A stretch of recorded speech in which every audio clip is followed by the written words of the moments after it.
I sat on a splintered wooden bench outside Vanderbilt University Hospital, pressing my hands together so tightly that my knuckles blanched. The spring air was soft, heavy with the sweetness of blooming dogwoods. Sunlight glimmered against the hospital's glass facade, making it shine like a cathedral. But none of it reached me. Behind those walls, in a sterile room filled with machines, my husband, Daniel Carter, was fighting for his life against an enemy we never even knew existed.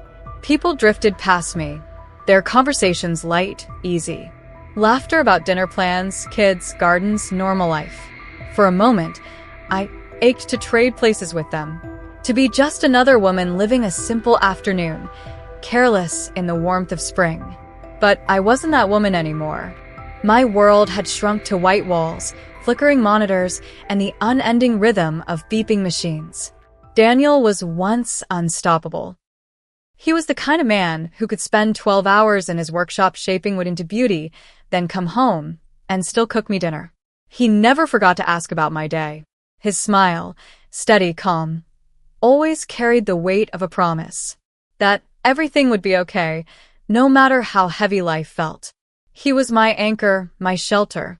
And now, watching him fade, I felt like the ground beneath me was turning to quicksand. 6 months ago, we thought we had forever.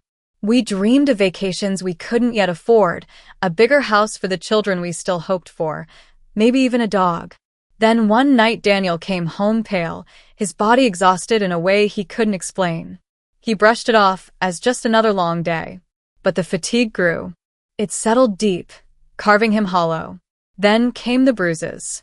Nights when he couldn't breathe. The doctor's words were surreal, impossible to absorb. Autoimmune aplastic anemia. His own body destroying its marrow, shutting down the very place where blood was born. Without a stem cell transplant, there was little chance. I stayed strong in front of him, squeezing his hand, whispering promises we both wanted to believe. We'll get through this. But every night, I broke alone, on the bathroom floor, pressing a towel to my mouth to muffle my sobs. Because I carried a truth Daniel didn't.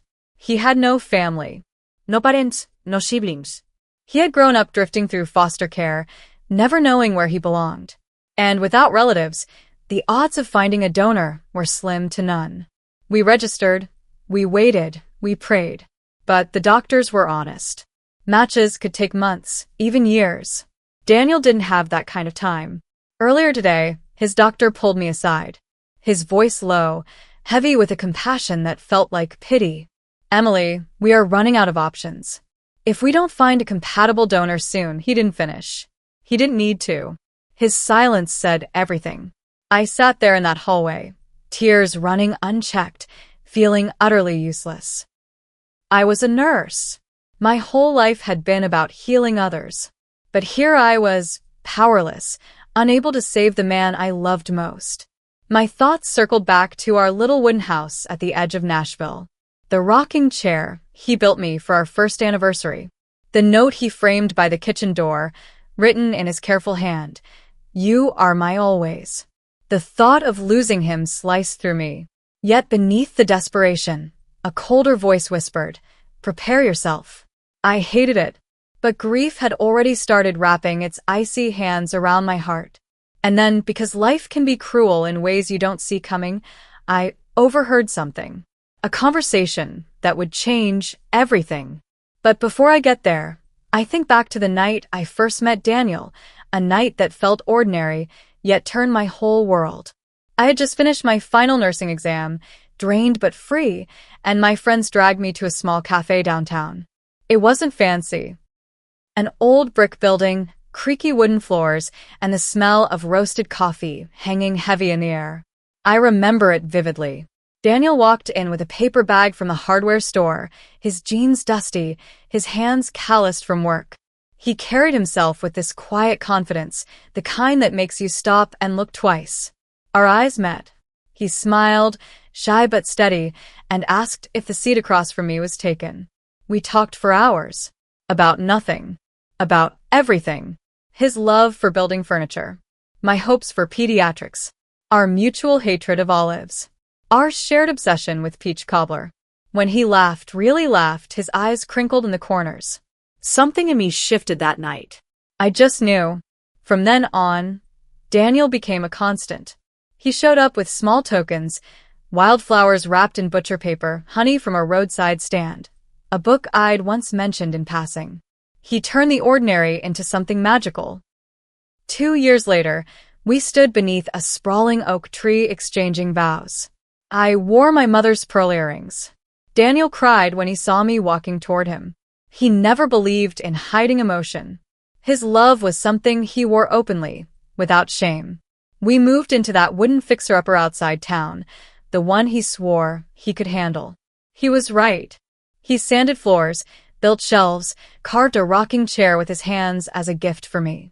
That chair still sits on our porch, a silent witness to years of us swaying side by side, watching fireflies rise in the Tennessee dusk. Life wasn't perfect, but it was full. The only thing missing was children.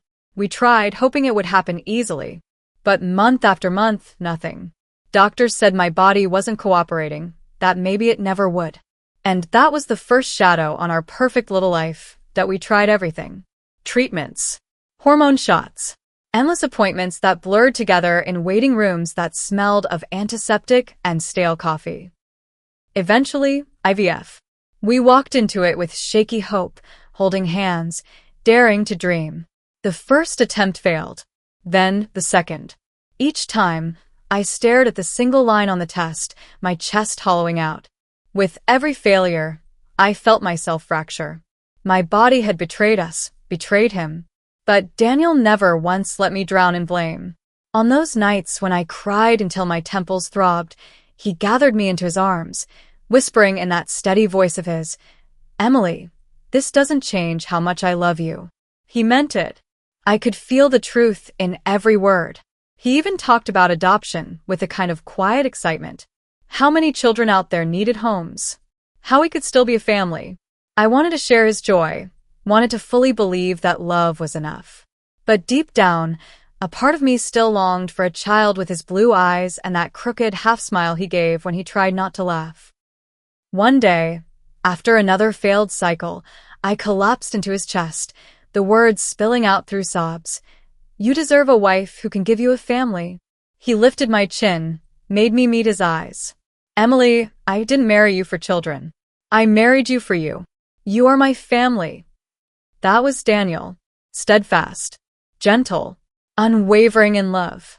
He could have chosen resentment, silence, distance. But instead, he chose me. Every single time. Looking back now, I see how those years of loss and disappointment carved out the shape of us. Those nights we held onto each other through heartbreak became the blueprint for weathering storms far darker than we could imagine. Because when Daniel fell ill, the foundation of our lives cracked. And still, even in weakness, he tried to be the strong one. He joked about hospital food, teased me for worrying too much, and told me we'd get through this the way we always had, together. But in my heart, I knew this wasn't the same.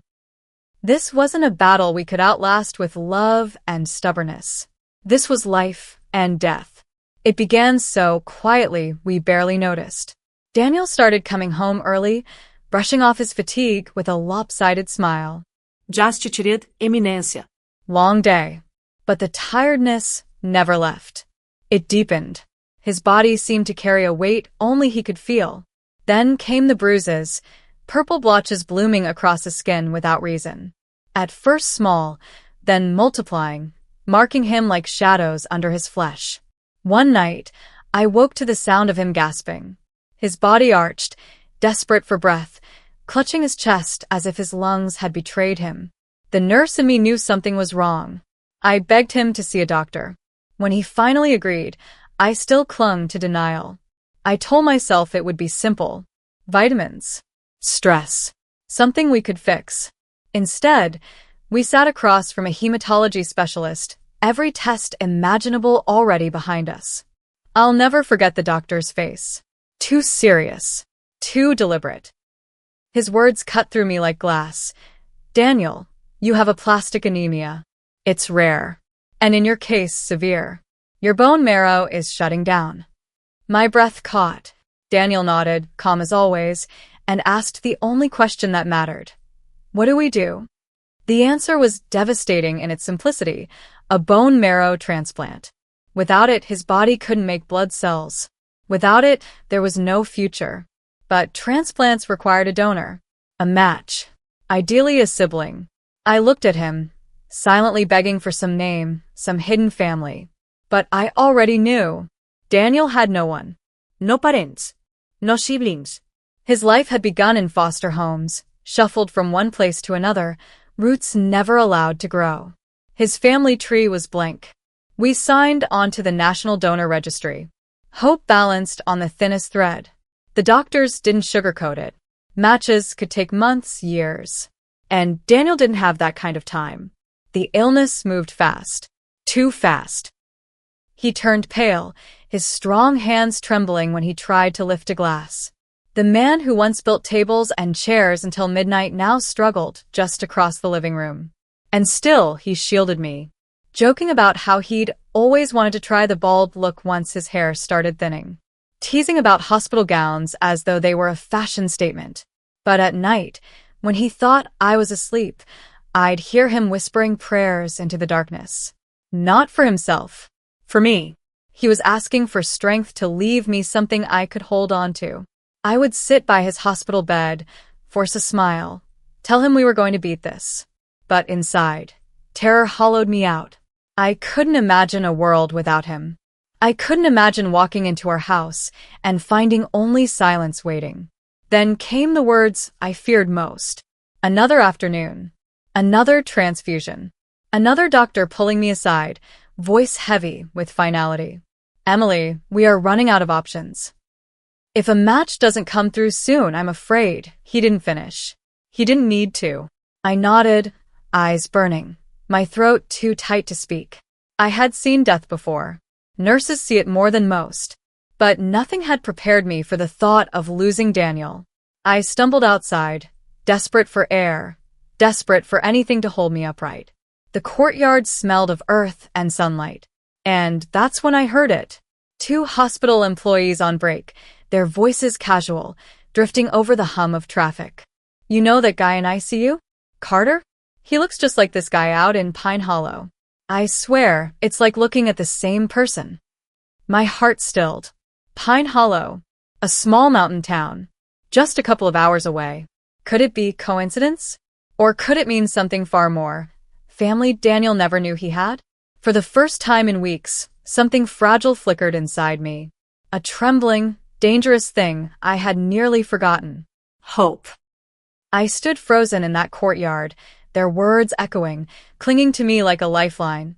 He looks just like this guy who lives out in Pine Hollow. Those words wouldn't leave me. They echoed through my head on a loop, louder than the beeping machines in Daniel's room. Pine Hollow. A small mountain town 2 hours east of Nashville. I had been there once, years ago during nursing school, for a community outreach program. It was the kind of place that seemed untouched by time, where neighbors waved from porches and folks lingered long enough to ask how you were really doing. Could it be coincidence? People resembled each other, all the time. But something deep inside me refused to believe this was random. Daniel's past was a blank page. Abandoned at birth. Raised in foster care. No parents. No siblings. No history. For years he carried that emptiness quietly, though I knew it haunted him. I remembered one summer night on our porch. Fireflies blinking in the dark. Daniel holding a beer, staring off into the trees when he confessed, "Sometimes I think about finding them. My biological parents. But what if they didn't want me then? Why would they want me now?" His voice was steady but hollow, carrying a pain he never fully let me touch. I had no answer, only silence. So he buried the thought, choosing instead to believe family was something you built, not something you were born into. But now family wasn't just a dream or an ache. Family could mean survival. It could mean life or death. That night, I barely slept. I sat at Daniel's bedside, his hand fragile in mine, the machines keeping rhythm with his shallow breaths. His skin had grown pale, but his face still carried that faint, stubborn smile. I bent close and whispered, I'm going to fix this, Danny. I don't care what it takes. The next morning, I walked into work with fire in my chest. I filed for emergency leave. My supervisor didn't ask for details. She already knew enough. Instead, she hugged me tight, signed the form, and whispered, "Go." I packed quickly, shoving clothes into a bag with shaking hands. I had no map, no plan, not even a name. All I had was a rumor, a fragile thread of hope, and a photo of Daniel on my phone. Before I left, I stopped by his hospital room. He was awake, his voice weak but warm. "You look like you're about to take on the world," he teased, his lips curved in that familiar way. I kissed his forehead. "I might be." He tried to ask more, but I pressed a finger to his hand. "Don't worry about it. Just rest. I'll be back before you know it." I wanted to tell him everything, the overheard conversation, Pine Hollow, the man who might be family. But I couldn't risk planting hope in him only to crush it if it turned out to be nothing. I had to carry it alone. The drive east felt like a dream. Nashville's skyline faded into open fields, then into winding country roads lined with wildflowers just beginning to bloom. Hills rolled into one another, green and endless, until finally a wooden bridge stretched across a slow-moving creek. A weathered sign read, "Welcome to Pine Hollow." I whispered a prayer into the hum of the tires. "Please, let this be real. Let there be someone out there who can save him." I parked near the town's general store, my chest tight with nerves. Pine Hollow moved at its own rhythm. Farmers loaded feed sacks from their trucks. An elderly woman swept her porch. Children coasted down dusty streets on bicycles, their laughter carrying in the air. Every face I passed, I studied, searching, looking for Daniel's sharp jawline, his blue eyes, his crooked smile, anything. Inside the store, a man in his 50s with kind eyes stood behind the counter. I swallowed hard and pulled up Daniel's photo. "Excuse me, I'm looking for someone. I don't know his name, but people say he looks like this." The clerk studied the picture. His eyes widened. Yeah. "You're probably talking about Luke Henderson. Lives out on County Road 6, near the cornfields. And yeah, he does look like that." My heart jolted. "Can you give me directions?" He did. I thanked him quickly and hurried back to my car. My hands trembled against the steering wheel as I drove, every mile carrying me closer to something that could either save Daniel or shatter us completely. County Road 6 was barely a road at all. Just cracked pavement winding through tall pines and open fields. A fine drizzle began to fall, mist clinging to my windshield and blurring the horizon. Then I saw it, a weather-beaten mailbox with faded white letters. Henderson. Behind it stood an old farmhouse. The walls grayed with age, surrounded by corn stubble and rutted tire tracks. A rusted swing creaked in the breeze. A dog barked somewhere in the distance, low and warning. I sat in the car, hands locked on the wheel, my pulse pounding. What if I was wrong? What if I was about to knock on a stranger's door and unravel everything? Then I thought of Daniel, his frail hand gripping mine, his smile masking the fear in his eyes. I couldn't sit still. The wooden steps moaned under my weight. I knocked softly, then harder when silence stretched. Finally, the door creaked open. A man stood there, taller than I expected, broad-shouldered but slightly stooped.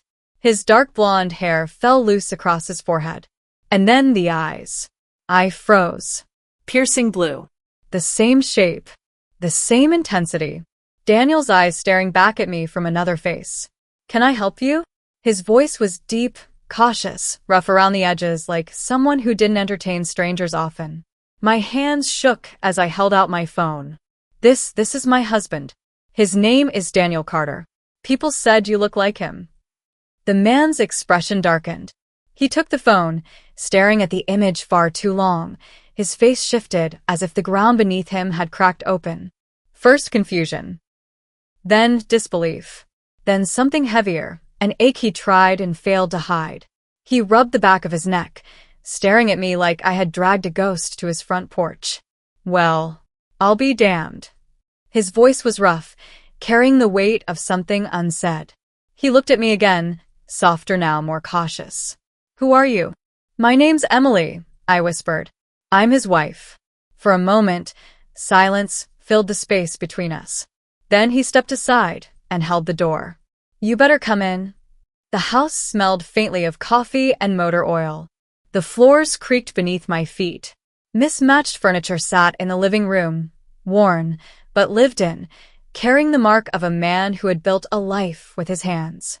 He gestured toward a chair. "Sit," he said, lowering himself across from me. "You're saying he's your husband?" I nodded, clutching my bag tight in my lap as if it might keep me steady. My voice cracked before I could stop it. "He's in the hospital. Very sick. He needs a bone marrow transplant. They told us he had no family. But then I heard about you. I had to come." The man leaned forward, elbows braced on his knees. He looked at the photo on my phone again. His eyes narrowed, then softened as he shook his head slowly, almost in disbelief. "I think," his voice faltered, then steadied. "I think he might be my brother." The words hit me like a blow to the chest. I could barely breathe. "Your brother?" He nodded, looking past me, like he was seeing something from long ago. "Our mom, she wasn't much of a mother. She had a lot of kids, most with different fathers. When I was little, she had another baby. A boy. I remember her signing papers at the hospital. Said she wasn't keeping him. Left him there. I was too young to stop it. Too young to understand. But I never forgot. I always wondered what happened to him." He rubbed his face with both hands, his voice breaking. I didn't even know his name until now. My eyes blurred with tears. "Daniel has been searching his whole life. He thought he was completely alone." Luke's jaw clenched, his entire body stiffening. Then, without hesitation, he stood. "I'll do it. The transplant. I don't need to think about it. He's my brother. If there's even a chance I can help him live, of course I will." He disappeared into the kitchen and came back seconds later, keys in hand. "When do we go?" I sat there stunned. I had expected to beg, to plead, to explain every detail until I ran out of words. But he hadn't hesitated. It was as if some invisible thread had been pulling him to this moment all along. We left Pine Hollow that evening.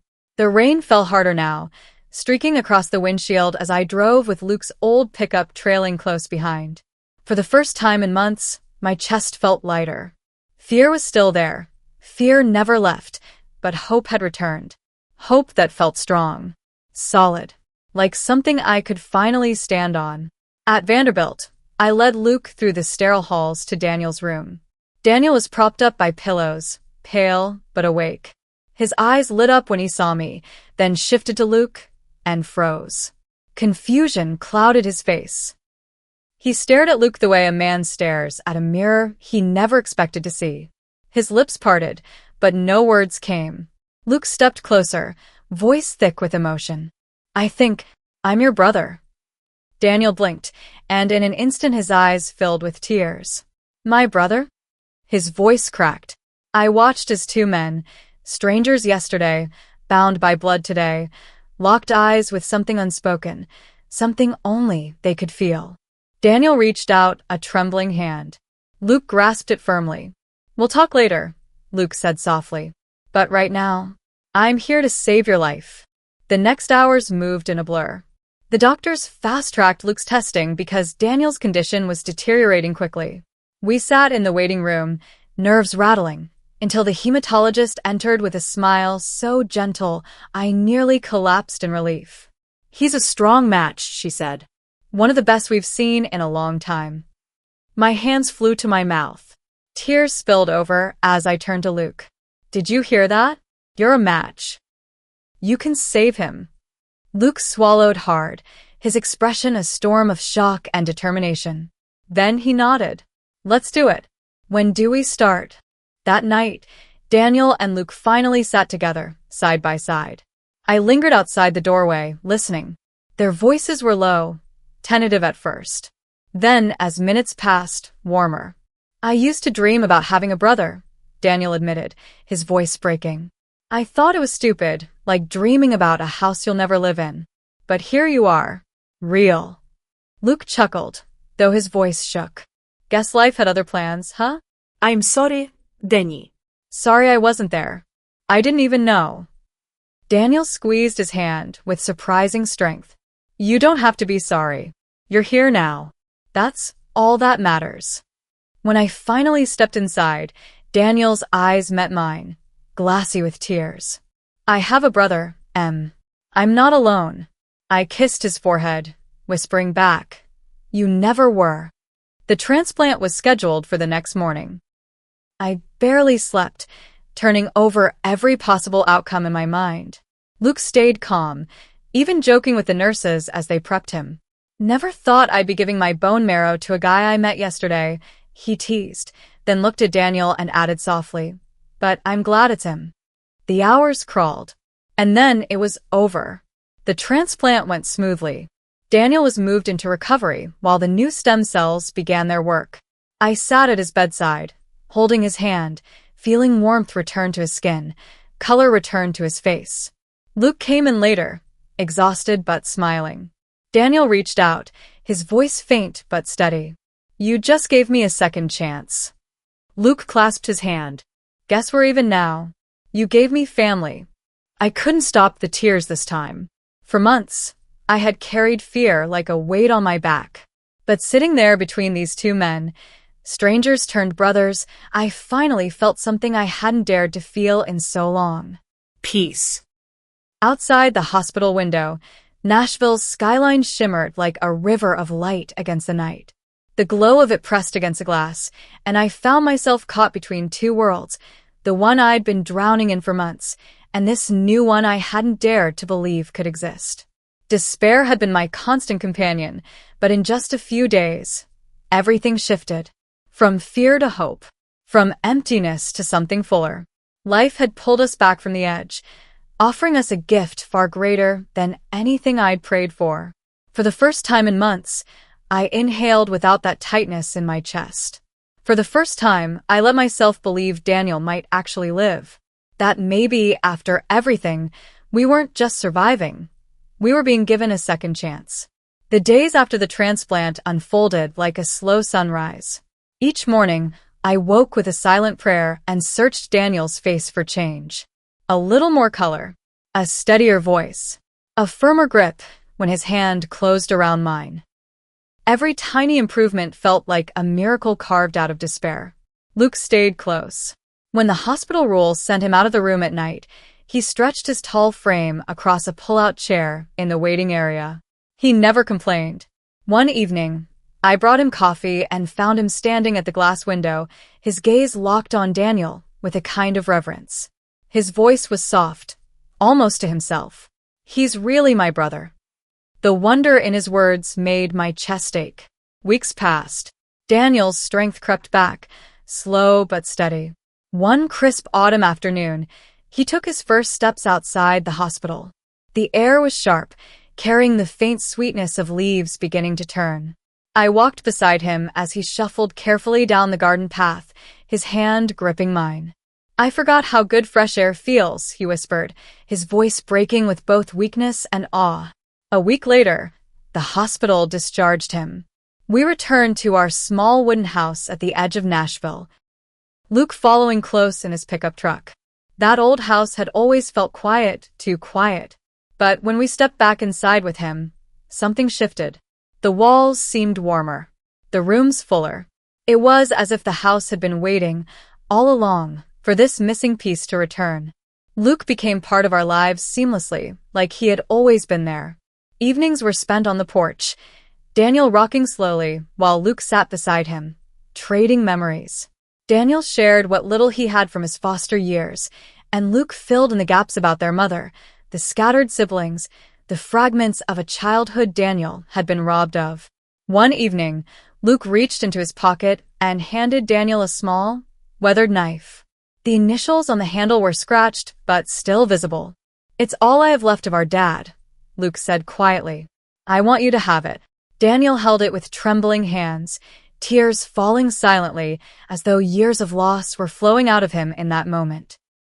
Word had spread through Pine Hollow. Cards arrived. Prayers. Homemade casseroles. Handwritten notes from strangers telling us, family is everything. Hold each other close. It humbled me. It healed me in a way I didn't expect, to realize that people who didn't even know us cared enough to reach out. Proof that goodness still existed, even in the darkest seasons. Months passed. Daniel's hair grew thick again. His laughter returned, rough at first, then easy, like music finding its way back into the world. Slowly, he returned to his workshop. The sound of sandpaper against wood, the smell of varnish, it all came back. He moved slower now, but that spark, that light in him, was still alive. One evening, he pulled me outside to the porch. A brand new rocking chair waited there, its surface smooth, crafted with patience. He looked at me, eyes shining. For you. I sat down, the wood creaking softly beneath me, and tears blurred my vision. That chair wasn't just furniture. It was proof. Proof that he was still here, still creating, still giving. Sundays became our tradition. The three of us gathered around the table, sharing meals, laughter, and quiet gratitude. Sometimes I'd catch Daniel and Luke glancing at each other, those half-smiles lingering like they were still marveling that fate had brought them together. One golden evening, as the light slanted low through the trees, Daniel and I walked hand in hand along a leaf-strewn road near Pine Hollow. The air smelled of earth and smoke, and ahead of us, Luke laughed with a little girl riding high on his shoulders, his best friend's daughter, who had quickly claimed him as Uncle Luke. Daniel squeezed my hand. His voice was soft, reverent. I used to think being an orphan meant I'd always be alone. But I was wrong. I have you, and now I have him too. I looked at him, my throat tight. Family isn't always about blood, I whispered. But sometimes it is. And when it is, it's beautiful. That night, we sat around a small bonfire in Luke's yard. The firelight painted our faces gold. Sparks floated into the dark sky like tiny prayers. Daniel leaned into me, his hand warm in mine. Luke's voice carried through the night as he told stories about their childhood neighborhood. I listened, heart steady for the first time in years. And I thought, this is it. This is what healing feels like. Our story began in despair, but it didn't end there.